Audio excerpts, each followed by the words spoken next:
Anda masih bersama kami dalam Kominfo Newsroom. Pemirsa, PT PLN Persero mengajak semua pihak termasuk negara anggota G20 untuk dapat berkolaborasi dalam penurunan emisi karbon demi mencapai target karbon netral pada 2060.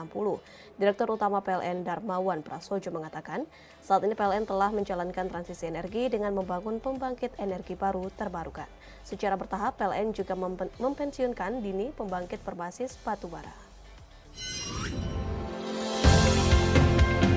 PT PLN Persero memaparkan rencana strategis perusahaan dalam pencapaian target net zero emission tahun 2060 mendatang kepada delegasi G20 di Forum Sustainable Finance for Climate Transition Roundtable di Bali. Melalui forum ini, PLN menunjukkan komitmen Indonesia dalam transisi energi dan mengajak keterlibatan dunia untuk mewujudkan target tersebut. Direktur Utama PT PLN Darmawan Prasojo dalam paparannya mengatakan, dalam transisi energi, PLN memiliki roadmap proyek yang berlangsung dari 2021 hingga 2060 mendatang, serta memetakan sejumlah peluang kerjasama untuk mendukung pencapaian net zero emission tahun 2060. Rencana PLN dalam pengembangan pembangkit energi baru terbarukan atau EBT telah tertuang dalam Rencana Usaha Penyediaan Tenaga Listrik tahun 2021 hingga 2030. Di mana penambahan pembangkit listrik berbasis EBT sekitar 51,6% hingga 2030. Untuk menyukseskan semua upaya mendukung karbon netral 2060 tersebut, setidaknya PLN membutuhkan minimal 500 miliar US dollar. Tidak hanya mengejarkan pembangunan pembangkit EBT, PLN juga secara paralel tengah menjalankan skenario untuk mempensiunkan lebih awal pembangkit listrik tenaga uap secara bertahap hingga 2056 mendatang. PLN understand the only way to move forward is not going to do this alone. But the only way to move forward is through collaboration.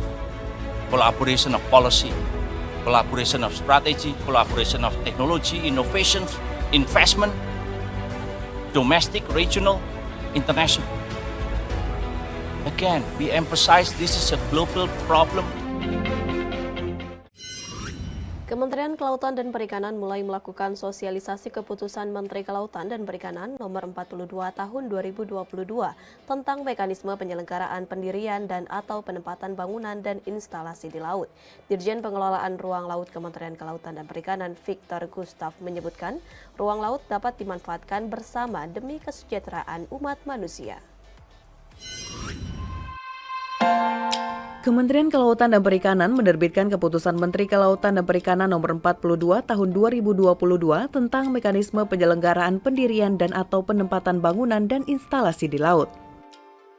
Dirjen Pengelolaan Ruang Laut Kementerian Kelautan dan Perikanan Victor Gustav Manopo menjelaskan, dengan terbitnya peraturan perundang-undangan dalam bentuk Keputusan Menteri Kelautan dan Perikanan Nomor 42 Tahun 2022 tersebut merupakan langkah untuk mengelola ruang laut agar lebih tertata dan tidak terjadi tumpang tindih dalam pemanfaatan ruang laut.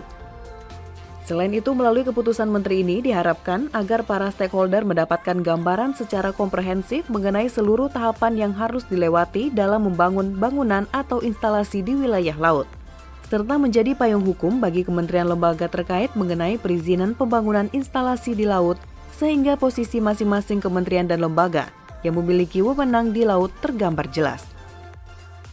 Kementerian Kelautan dan Perikanan melalui Direktorat Jenderal Pengelolaan Ruang Laut berkomitmen untuk terus mengakselerasi menata ruang laut Indonesia dengan kebijakan-kebijakannya. Tujuannya adalah untuk bagaimana kita menciptakan ruang laut ini dapat dimanfaatkan secara efektif, efisien, dan berkelanjutan.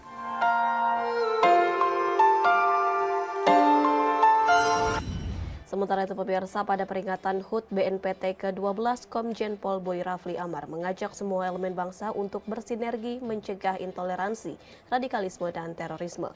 Boy Rafli pun berharap agar BNPT terus berinovasi dan terus bergerak maju untuk melakukan serangkaian inovasi dan terobosan untuk Indonesia yang harmoni.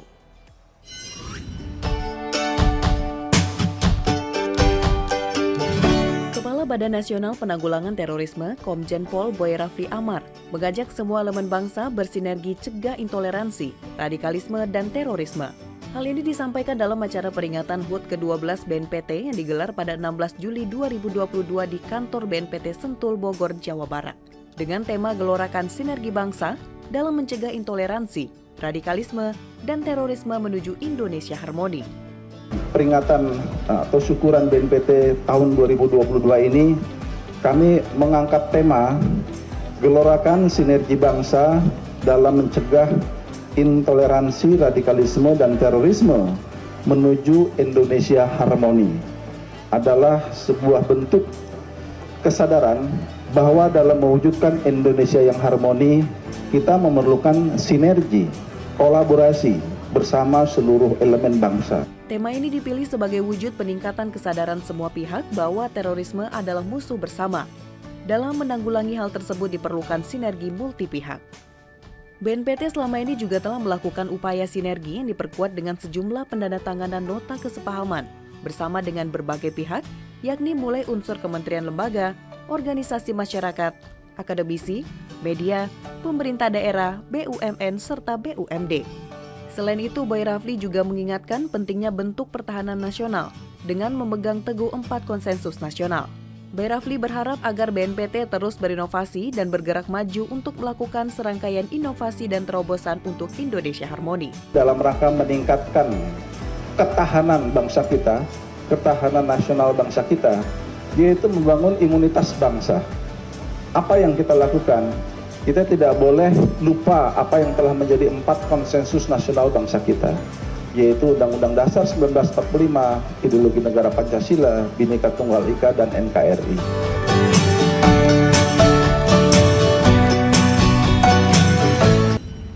Pemirsa, usai jeda kami akan kembali dengan hasil survei Bahardia dari GPR TV sesaat lagi.